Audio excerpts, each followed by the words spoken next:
Aujourd'hui, je reçois deux invités prestigieux avec lesquels on va pouvoir évoquer le dispositif des apprentis d'Auteuil et comment ils utilisent la ressource Gérib Compétences dans leur quotidien. Dans un premier temps, je vais rapidement souhaiter la bienvenue à Pascal et à Sylvain. Donc Pascal, il est formateur aux apprentis d'Auteuil et Sylvain, il est coordinateur des programmes d'insertion. Bonjour à vous. Bonjour. Bonjour Julien, bonjour tout le monde.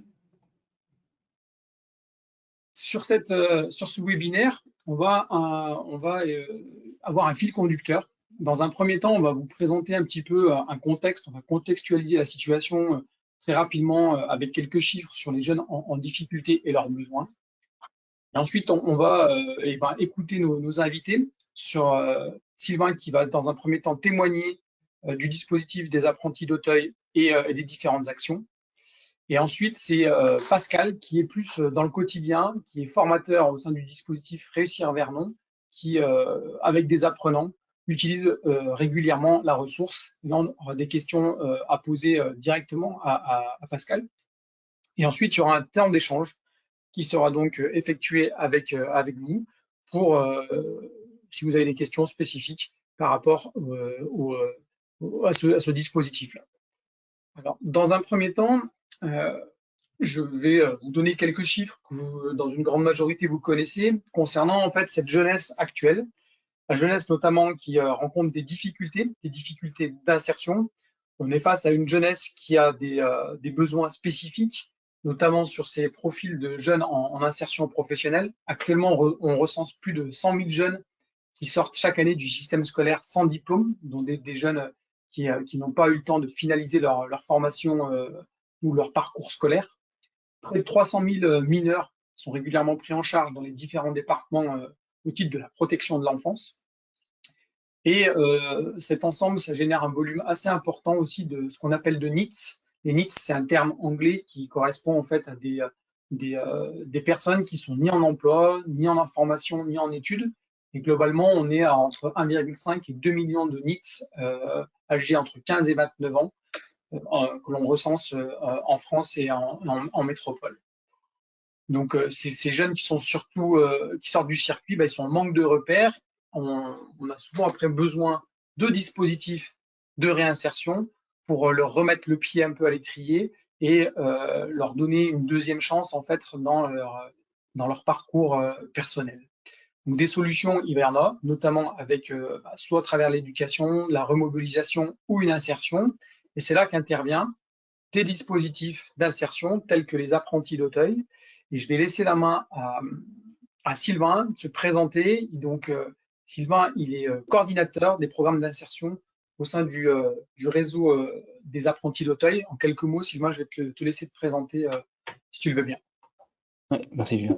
Donc effectivement, moi je travaille à la direction régionale Nord-Ouest d'Apprentis d'Auteuil et je suis donc coordinateur sur la région Nord-Ouest des différents dispositifs d'insertion, donc comme celui dans lequel Pascal travaille. L'idée étant d'animer ces différents dispositifs pour travailler ensemble à des thématiques communes, que ce soit une ressource pour eux et les aider à se développer. Et donc notre région Nord-Ouest d'Apprentis d'Auteuil englobe la Normandie, le Centre-Val de Loire, les Pays de la Loire et la Bretagne. Donc je te laisse Julien pour lancer la petite vidéo de présentation. Merci Sylvain pour ces précisions. Donc là, on va vous lancer une petite vidéo qui dure 1 minute 30, qui présente le dispositif des apprentis d'Auteuil et leurs différentes actions. Un enfant sur 5 vit dans une famille pauvre. 76 000 jeunes quittent le système scolaire chaque année sans diplôme. 1,4 million est sans emploi. Apprentis d'Auteuil se bat pour que ces chiffres ne deviennent pas une fatalité. Né il y a près de 160 ans de l'indignation d'un homme face à la situation des enfants des rues à Paris, la Fondation se mobilise pour venir en aide aux jeunes fragilisés. Depuis, nous nous engageons à leur côté. Nous refusons de baisser les bras. À Apprentis d'Auteuil, nous voyons le meilleur en chacun. Chaque année, nous aidons près de 40 000 jeunes et 8 000 familles à trouver leur place dans la société. Protection, éducation, formation et insertion, nous agissons au quotidien dans 400 établissements et dispositifs partout en France. Et grâce à 68 partenariats internationaux, nos actions s'étendent à 31 pays. Nos ressources proviennent à 55% de fonds publics et à 45% de fonds privés. 89% des dépenses sont consacrées à l'action directe en faveur des jeunes et des familles. Nous portons la voix des jeunes pour faire évoluer les politiques publiques et changer le regard que la société porte sur eux. Ouverture, confiance et coopération éducative, nos 7200 collaborateurs et nos 1600 bénévoles innovent chaque jour pour permettre aux jeunes de devenir des hommes et des femmes debout. Apprentis d'Auteuil, c'est une fondation catholique reconnue d'utilité publique pour ses actions auprès des jeunes et des familles en difficulté. Merci à tous ceux qui nous soutiennent et partagent notre confiance en l'avenir.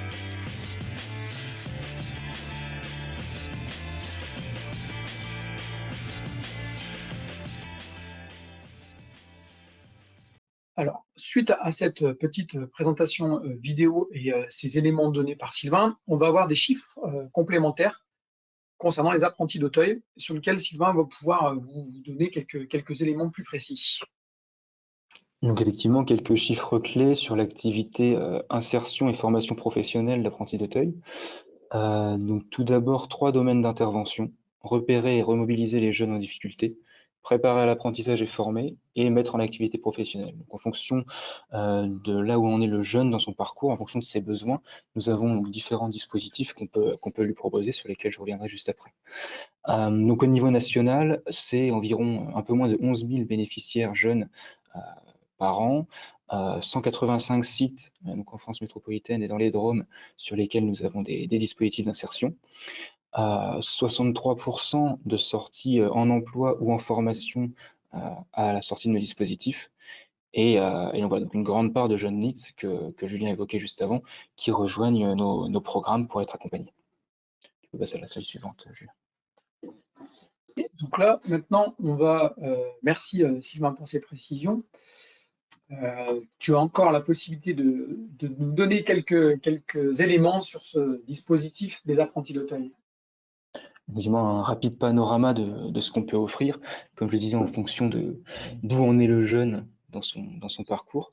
Donc on a des dispositifs qui sont plus sur le repérage des jeunes dits invisibles, par exemple, très éloignés de l'emploi et des services institutionnels. Le repérage et la remobilisation de ces jeunes-là, donc avec des programmes tels qu'Impact Jeunes, qui ciblent prioritairement les jeunes en quartier prioritaire de la ville. Les dispositifs type Boost Insertion, comme celui dans lequel Pascal travaille, dont il pourra nous parler tout à l'heure, qui sont beaucoup axés sur la remobilisation des jeunes NEETs, sur le fait de retrouver un rythme, de reprendre confiance en soi, de reprendre confiance en les autres, de se réintégrer dans un collectif, avant de pouvoir amorcer un travail sur le projet professionnel. On a aussi un dispositif, un programme axé sur les jeunes qui sortent de l'aide sociale à l'enfance, qui s'appelle la Touline. Sur le deuxième volet, donc préparer à l'apprentissage et former, là on va trouver nos prépas apprentissages qui s'adressent du coup à des jeunes qui ont un début de projet professionnel et une appétence pour l'apprentissage, pour les aider à acquérir les savoirs de base qui pourraient leur manquer, les codes de l'entreprise, les savoir-être, et s'insérer durablement dans des contrats d'apprentissage. Évidemment, notre organisme de formation professionnelle certifié Calliope, qui déploie environ 90 diplômes. Et pour finir, le dernier axe, axé sur des jeunes peut-être un peu plus proches déjà de l'emploi, avec des dispositifs tels que le Scola, co-construit avec les entreprises pour répondre à des besoins sur des métiers bien spécifiques. L'ouvre-boîte qui accompagne les jeunes s'insertion professionnellement via l'entrepreneuriat. Et enfin, des structures de l'insertion par l'activité économique, telles que les ateliers chantiers d'insertion ou les entreprises d'insertion. Merci Sylvain. Ces 3 axes, ils sont présents sur l'ensemble du territoire, ou c'est dans un même centre où vous proposez les 3 axes, ou ça peut être dit sur différents lieux? On va avoir différentes configurations, effectivement, donc on est présent à peu près partout sur le territoire. Il y a des territoires où on va trouver des structures, des établissements qui réunissent un grand nombre de programmes différents, donc on appelle généralement nos pôles formation insertion, nos PFI.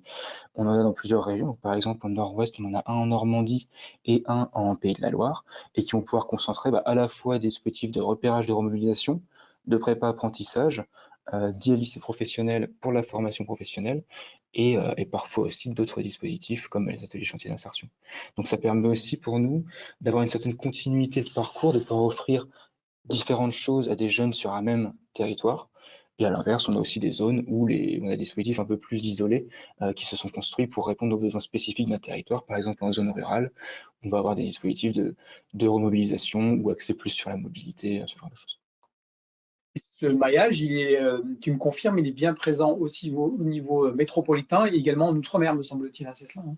Tout à fait. Nous avons des dispositifs dans chacun des départements ou chacune des régions d'outre-mer, donc à La Réunion, à Mayotte, Martinique, en Guyane et en Guadeloupe. Merci pour ces précisions. Alors maintenant, on va plutôt revenir sur l'activité de Pascal. Donc, on a avec nous aujourd'hui un acteur terrain, c'est Pascal Monceau, qui est donc formateur au sein du dispositif des apprentis d'Auteuil à Vernon. Pascal, est-ce que vous pourriez un petit peu nous dire en quelques lignes qui êtes-vous, quel poste vous occupez au sein des apprentis d'Auteuil? Oui, bien sûr. Donc bonjour à tous. Moi, je suis donc Pascal Monceau, je suis CIP de formation depuis une vingtaine d'années. Depuis 2019, je travaille avec les apprentis d'Auteuil sur le centre de formation de Vernon qui propose un propulse et un dispositif de remobilisation Réussir Vernon, sur lequel je suis formateur. Donc, formateur en insertion pro et accessoirement chargé de la relation entreprise. Merci Pascal. Et du coup, une deuxième question me vient rapidement à l'esprit, c'est en quoi consiste spécifiquement ce dispositif remobilisation Réussir Vernon? Et du coup, quel est votre rôle au sein de ce dispositif? Donc Réussir Vernon, c'est le dispositif Boost, donc remobilisation vers l'emploi. On travaille le projet pro avec 15 jeunes 2 fois par an sur une période de 5 mois. Et on va travailler tous les aspects liés au projet professionnel. L'objectif, c'est de dégager 1 à 2 pistes de métiers à découvrir ou à vérifier. Ensuite, on travaille sur les techniques de recherche d'emploi, de manière à pouvoir également aller trouver le stage sur le terrain qui va venir confirmer ou pas l'idée de projet qu'on a mise en place. Et puis, il y a toute une partie de programme sur l'argumentation et également une partie sur alors, c'est pas de la remise à niveau, c'est vraiment du renforcement de savoir de base. Sur les dispositifs Propulse, dont mes collègues ont la charge, là, on parlera plus de remise à niveau. Et sur les 2 dispositifs, on a mis en place gérer de compétences. On ne l'utilise pas exactement de la même manière. Moi, je pourrais vous parler plus en détail de ce que je fais sur Réussir Vernon.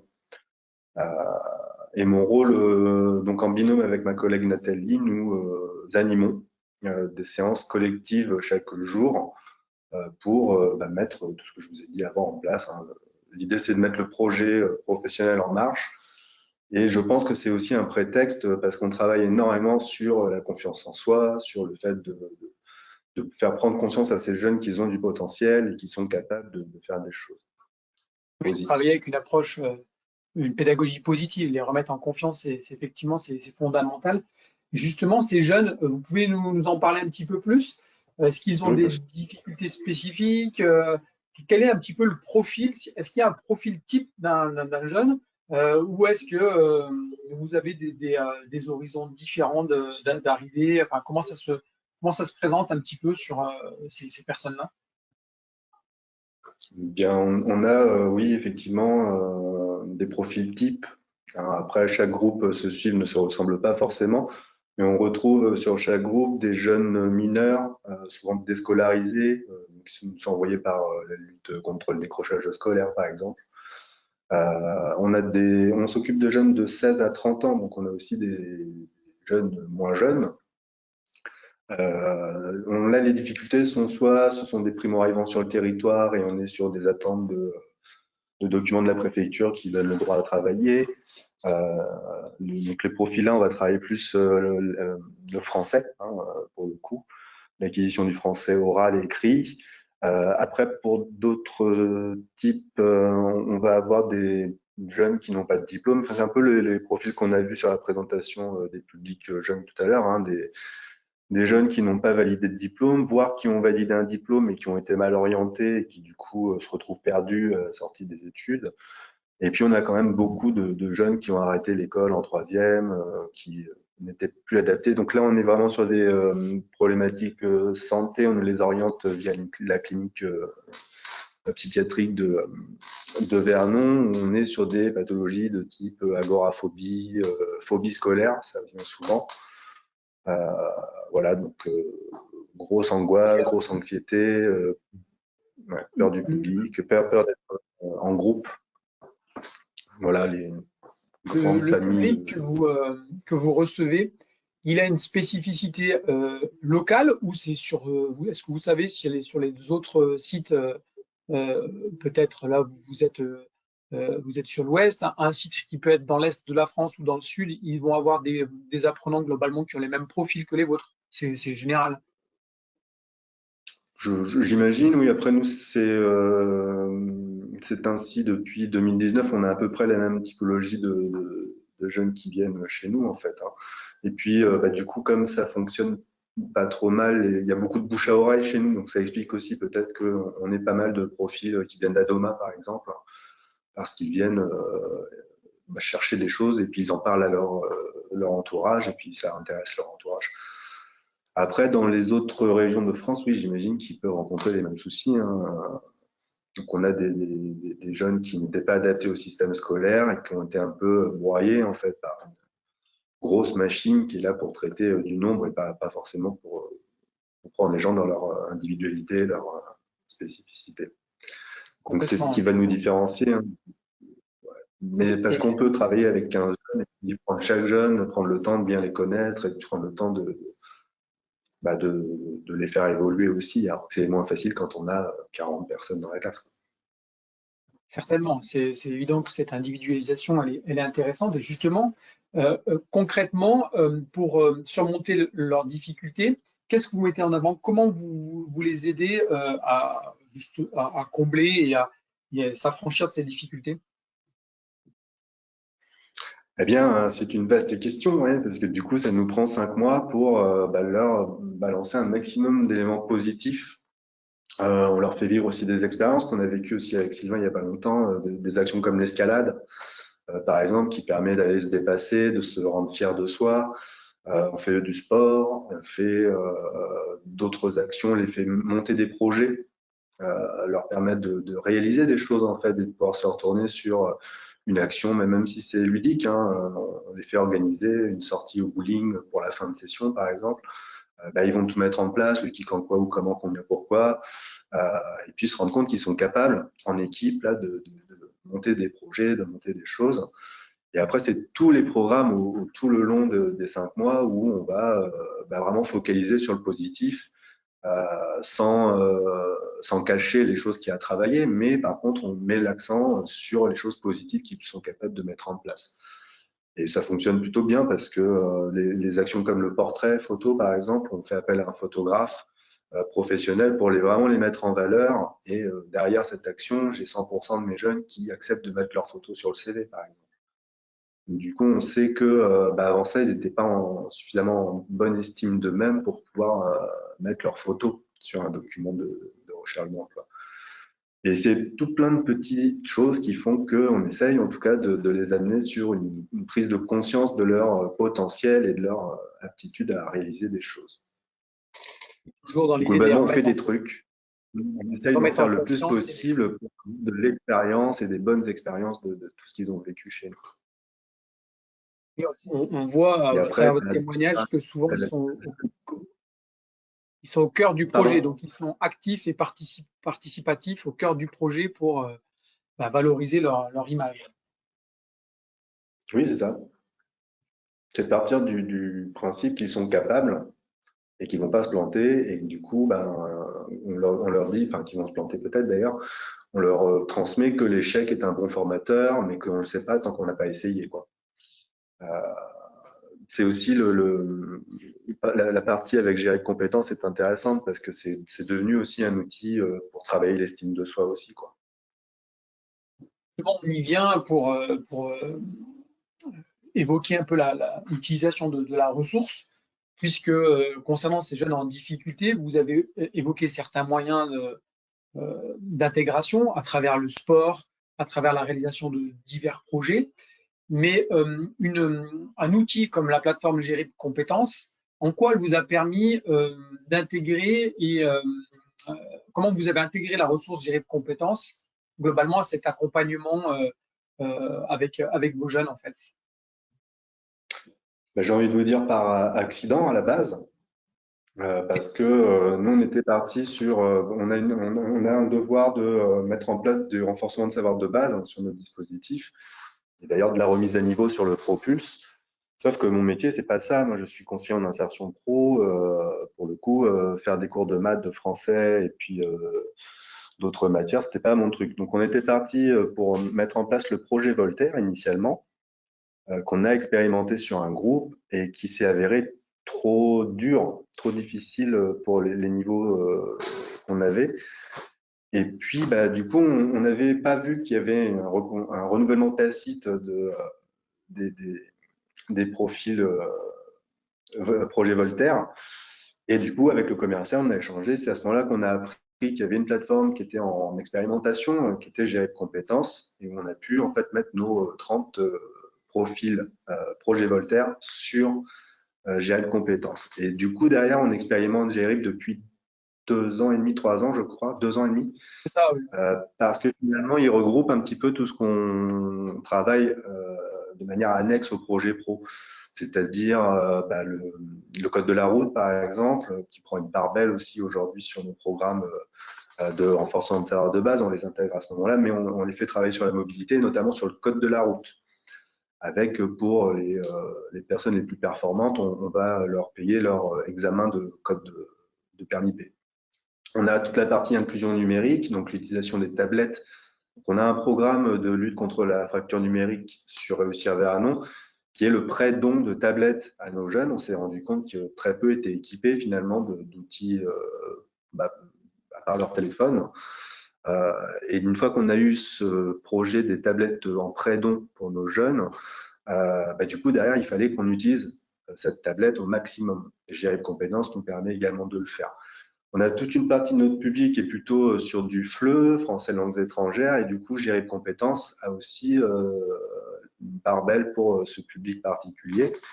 Et puis derrière, la remise à niveau, et puis le référentiel CLEA, sur lequel aussi reposent beaucoup les exercices de Gérip Compétences. Donc finalement, l'outil nous permettait d'utiliser nos tablettes, et puis de travailler sur différentes dimensions avec les différentes typologies de public qu'on pouvait avoir. Ça nous permet vraiment d'avoir un outil unique, mais qui peut s'adapter à plusieurs profils.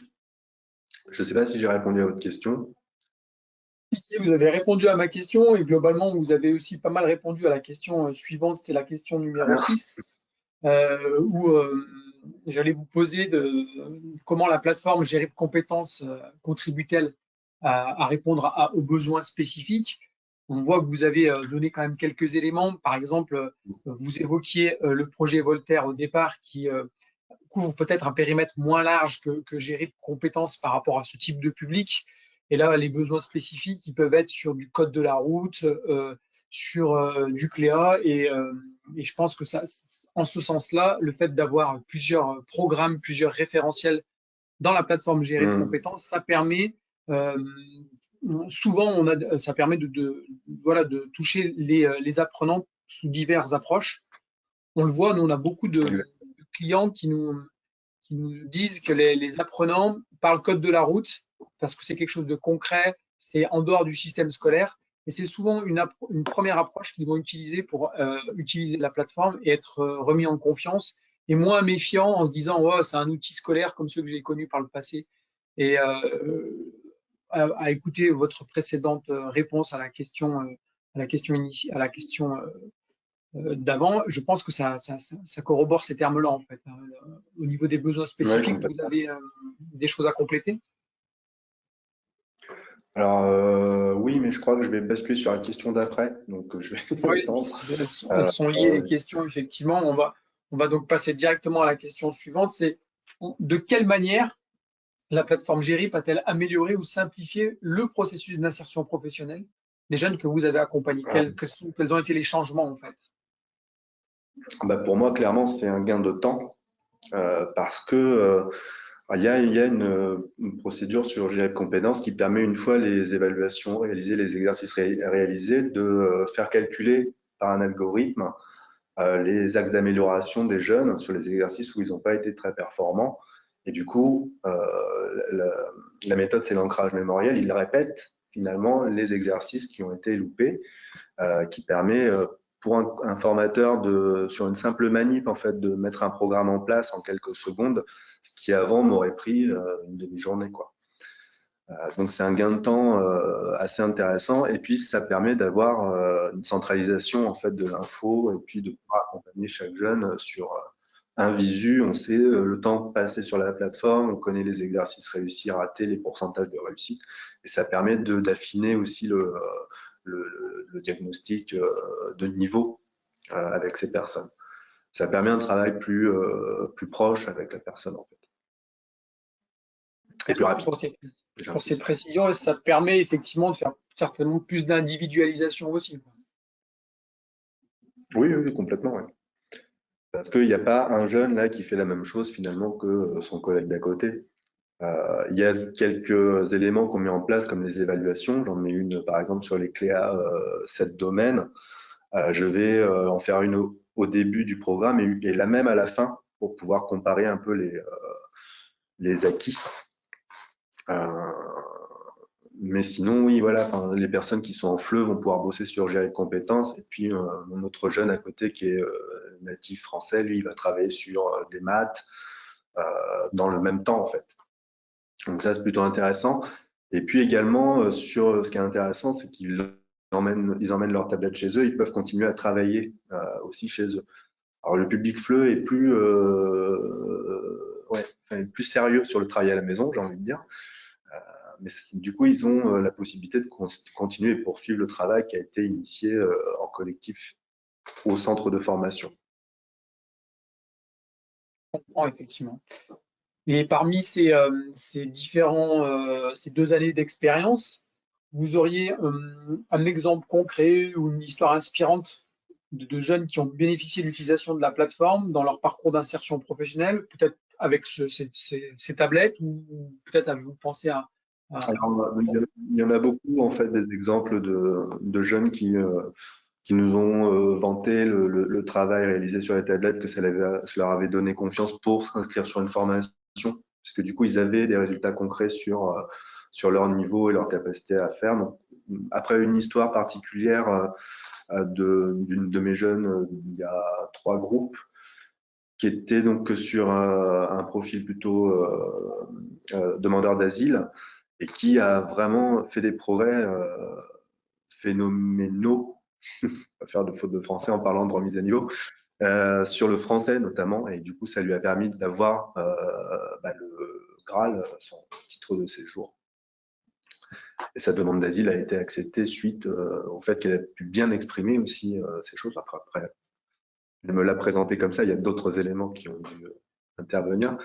Mais oui, c'est un outil qui est bien accepté par mes jeunes, qui est plutôt ludique et qui du coup, j'ai pas un exemple particulier, mais depuis qu'on l'utilise, on est satisfait de l'utilisation de ce dernier. Merci pour cet exemple et il y a certainement aussi le talent de l'équipe pédagogique, hein, parce qu'il ne faut pas non plus le sous-estimer. Hein, c'est un outil, gérer de compétences, et l'aide des formateurs est aussi précieuse. C'est un travail d'équipe aussi. D'ailleurs, le nouveau axe là sur les soft skills sur GRI m'a permis de mettre même en place un atelier et de faire la vérification des acquis via l'outil GRIP. Comme c'est une de mes prérogatives de vérifier les acquis de la formation, du coup, ça permet aussi de relier le travail sur le projet, en fait, hein, sur comment je me présente à un employeur, qu'est-ce qui est attendu sur le monde de l'entreprise. Donc, ça permet aussi d'ouvrir des débats, des discussions sur d'autres sujets que le français et les maths, quoi. Donc, en ça, votre objectif d'arriver à développer des nouveaux programmes, des nouveaux référentiels pour être vraiment au plus près de l'insertion professionnelle. Et c'est en ce sens-là que le référentiel des soft skills a été dernièrement intégré sur la ressource. Et ce témoignage est intéressant parce que voilà, on arrive vraiment à être sur des mises en situation, des contextualisations dans lesquelles un apprenant va être confronté dans son insertion professionnelle en dehors de savoir de base plus traditionnel français mathématiques. Donc c'est l'objectif de développer ces nouveaux référentiels. C'est appréciable parce que on sent que c'est pas un outil qui est figé dans le temps.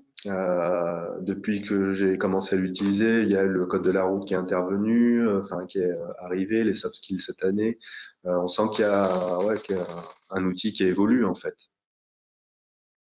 Effectivement, on a des projets pour l'an prochain en lien avec notamment la citoyenneté, certainement aussi la culture générale. C'est des choses qui reviennent et qu'on aimerait proposer dès 2024 dans la ressource.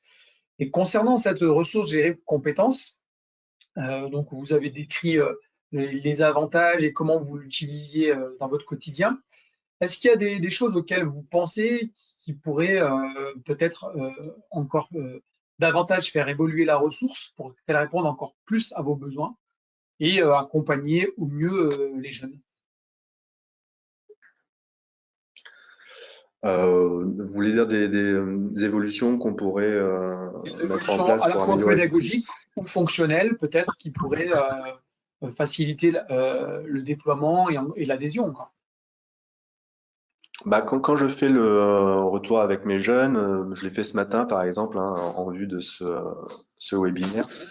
Le retour que j'ai eu, c'était qu'il y avait parfois des bugs, mais ça c'est pas forcément l'outil qui fait que ça marche pas bien, c'est notre réseau, hein, pour le coup, qui est pas terrible.